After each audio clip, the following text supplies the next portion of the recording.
आज अभी 3:20 से चंद्र ग्रहण शुरू हो चुका है और सूतक भी पूर्ण रूप से पूरे भारतवर्ष में लागू होने वाला है। इस ग्रहण के दौरान कौन से कार्य करने हैं, ग्रहण खत्म होने के बाद आपको कौन से काम करने हैं, सुनिएगा और अंत तक बने रहिएगा।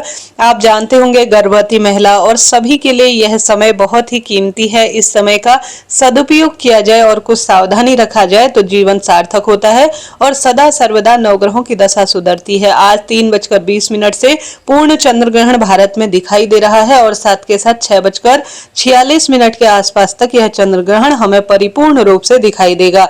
अब सबसे पहले तो चंद्र ग्रहण के दौरान आप कोशिश करें कि आप न तो भोजन करें और जो भी आपका भोजन है उसमें आप कुशा या दुर्वा घास जरूर डाल दीजिएगा। भगवान को स्पर्श नहीं करना है, किसी पेड़ की पत्ती आपको नहीं तोड़नी है।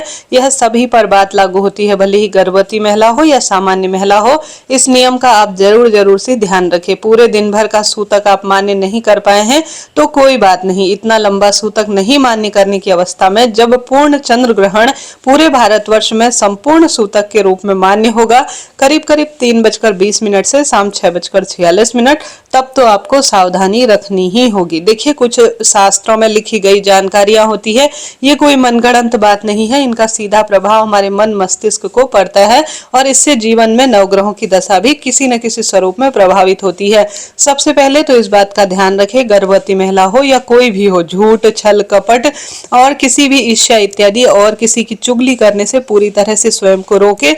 जितना फल इस समय अच्छे काम करने का मिलता है ना, उससे दुगना बुरे कार्य हमेशा हमारे साथ रह जाते हैं। तो किसी भी कार्य को आप शुभता के रूप में ज्यादा से ज्यादा करें, जैसे कि अभी नाम जाप करें ज्यादा से ज्यादा। आज हनुमान जी का दिन है, मंगलवार का, आप हनुमान चालीसा का पाठ कर सकते हैं और राधा नाम का जाप कर सकते हैं या कोई सी भी जो है भगवान जी का नाम अगर इस समय जाप किया जाए तो इसका लाख गुना फल वेद शास्त्रों में कहा गया है। तो आप कोशिश तो करें, ज्यादा से ज्यादा नाम जाप करें।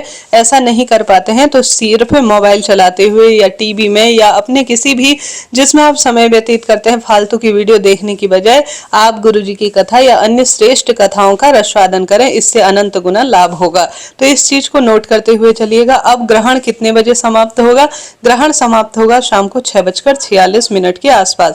उसके बाद आप सभी को इस बात का ध्यान रखें, अभी अपने घर की रसोई में जो भी सामग्री है उसमें सुबह अगर आप तक के समय कुशा और दुर्वा नहीं डाल पाए हैं या आप तुलसी पत्ता नहीं डाल, या तो कुशा या तुलसी का पत्ता एक ही चीज डाल दीजिए।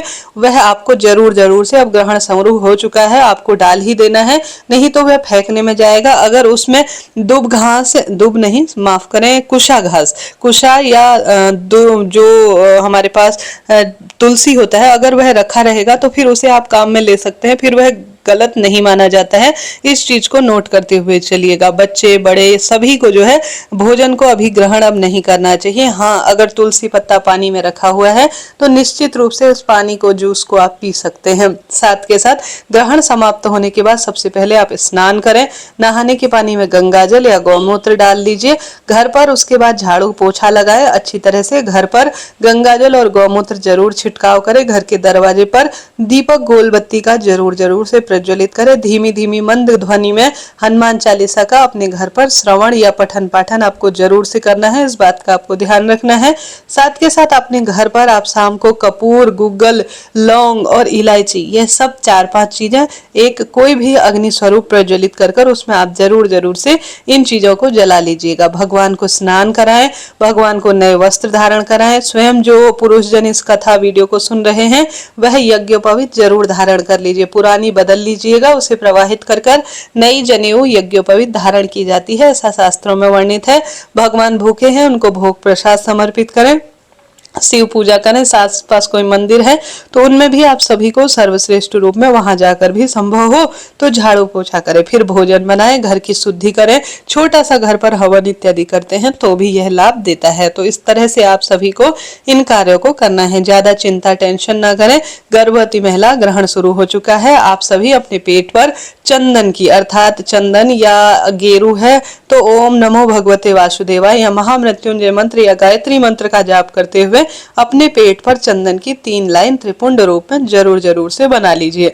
इस तरह से आपको ग्रहण के दौरान कार्य करना है। अब ग्रहण समाप्त होने के बाद आपको दान भी जरूर करना है, ताकि आपकी जो नवग्रहों की दशा खराब हुई है या चंद्र देवता की स्थिति में कुंडली सही नहीं है, आप रोग दोष से प्रभावित है, तो आप सभी एक प्लेट लीजिएगा, स्क्रीन पर देख पा रहे हैं, उसमें थोड़ा सा ही चावल जरूर रखिएगा। चावल का संबंध चंद्रमा से है, और साथ के साथ घी जरूर रखिएगा। इस बार जो यह ग्रहण है यह सिंह राशि और उत्तरा फाल्गुनी नक्षत्र में लगने जा रहा है, तो सिंह राशि के जातकों को बहुत सावधानी रखने की आवश्यकता है। अन्य राशि के जातक भी अपने परिवार का और अपना विशेष ध्यान रखिएगा।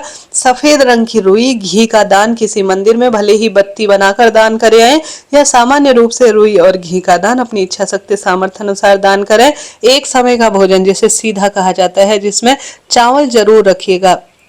शिवलिंग पर चावल भी चढ़ा सकते हैं, चावल रखे और आटा दाल चावल थोड़ा सा जो भी सफेद रंग की आपके पास वस्तु हो सके, कुछ दक्षिणा रखकर आटा चावल सब्जी इत्यादि जो भी आपके पास प्रबंध है, आप इसे ले जाकर कुछ दक्षिणा के साथ किसी शिव मंदिर में, क्योंकि महादेव के मस्तक पर चंद्र देवता विराजित है, दान कर आ जाइएगा। गर्भवती महिला सभी को यह कार्य करना है।